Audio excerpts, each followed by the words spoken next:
where do we start to rebuild our teams?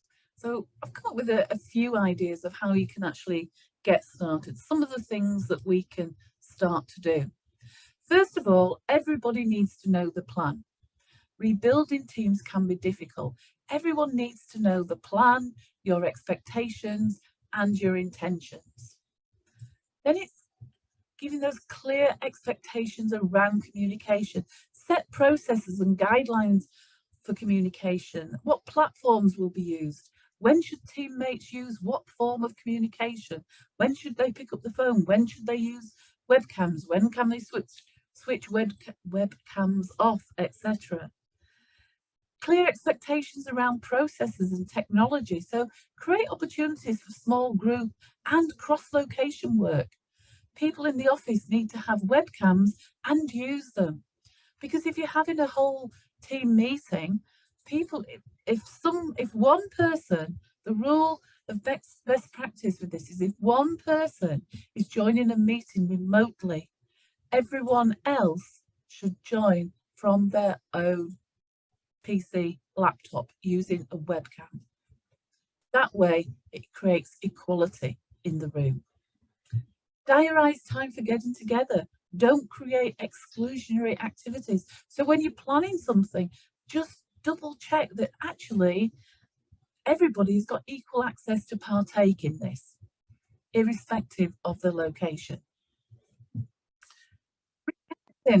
Building time for people to reconnect, work in small groups, building catch-up time. Encourage teammates to spend time with each other, discuss their experience of the last 20 months or so, a couple of years nearly now. Discuss how their life has changed, how they feel about working in the office or working remotely, working hybrid, what concerns they have. Assign cross-function teams and locations, different tasks. Discuss processes for inclusion and collaboration. When it comes to onboarding, one-to-one, in-person and virtual conversations, not just to talk about work, actually talk about the teammate, get to know the person. Spread shadowing and training opportunities across both office located and remote located teams. So again, they get introduced to the whole hybrid experience. Let teammates know about the progress of the new teammates. So again, keeping everybody up to date included. Identify subject matter experts across the team and use them actually to do some of that onboarding, some of the training. So again, everybody is actually included in that process, irrespective of their location. Work with the HR department to assess current skills, knowledge and attributes of teammates, identify desired competencies and behaviours that you're going to need, teammates are going to need in the future, and then partner with the HR departments to actually establish development opportunities. A few questions that may well help to get you started as well. Start by asking yourself, what are your biggest concerns as a team leader, perhaps? What has changed that is non-negotiable? What's worked in the past that you must maintain? And what wasn't working that now is a great opportunity to address?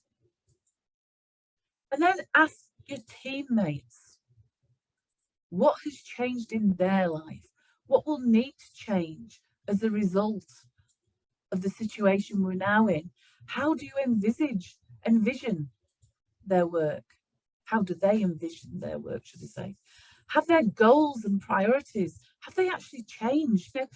Circumstances at home may well have changed. So has that now changed their personal goals and priorities? And what concerns do they have? And those questions are great starting places to start to think about the future going forward, how you can work together as an inclusive, effective hybrid team.